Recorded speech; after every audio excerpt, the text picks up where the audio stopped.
Kirstie Allsopp faced a backlash as she backed King Charles III over a recent Clarence House redundancy row.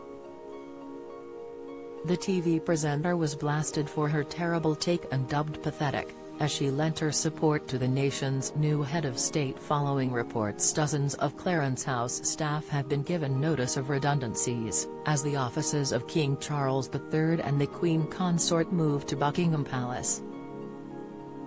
Following the death of Queen Elizabeth II last week, up to 100 employees at the King's former official residence have reportedly received notification that they could lose their jobs, as they work long hours to ensure the monarch's elevation to the throne runs as smoothly as possible. The decision to notify private secretaries, the finance office, the communications team and household staff about the fact they possibly face losing their jobs before the Queen's upcoming funeral has even taken place sparked outrage online, with many horrified at the decision. Kirstie, however, took to Twitter on Wednesday, September 14, to offer some nuance to the debate, telling her followers, supposedly it's totally wrong for Clarence House to send letters saying regretfully there will be some redundancies but we'll do all we can to help before the funeral. But it's okay to have a go at the actual person that has lost his actual mum for doing so. Good to know. Journalist Harry Wallop was one of the many Twitter users to respond to the location presenter's divisive take, telling her, "Oh, come on Kirstie. It was terrible. Terrible PR, terrible employment practice, terrible on every level. Sure, they may have to be some redundancies, but they should have waited until after the funeral. Would a fortnight's wait have made any difference?" Kirstie, who claimed she was quitting Twitter last year, hit back, replying, "Not according to an expert in the field who tweeted me." She said it's the law to inform people as soon as you know there is likely to be a change in their employment status.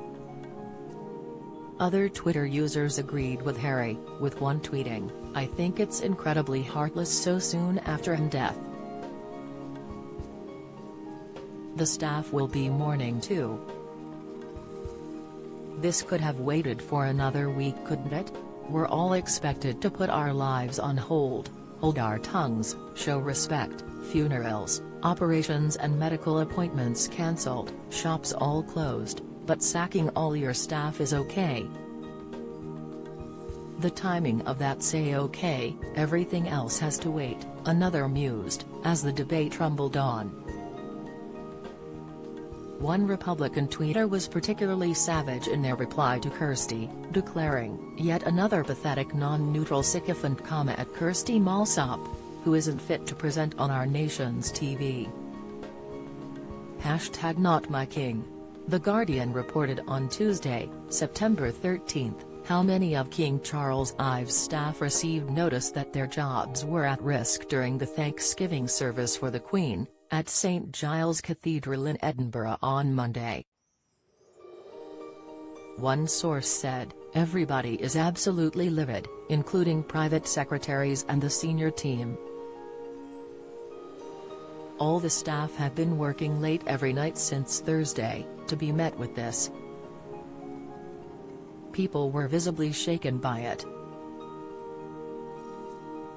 Kirstie continued to back King Charles III on Twitter after her initial tweet on Wednesday, telling one fan who asked if the notices could have been sent later this month, "Not legally, no, and they haven't received redundancy notices. They've been told the Clarence House will be wound down. This will not come as a surprise to anyone. The new Wales is moved to Windsor before the Queen died."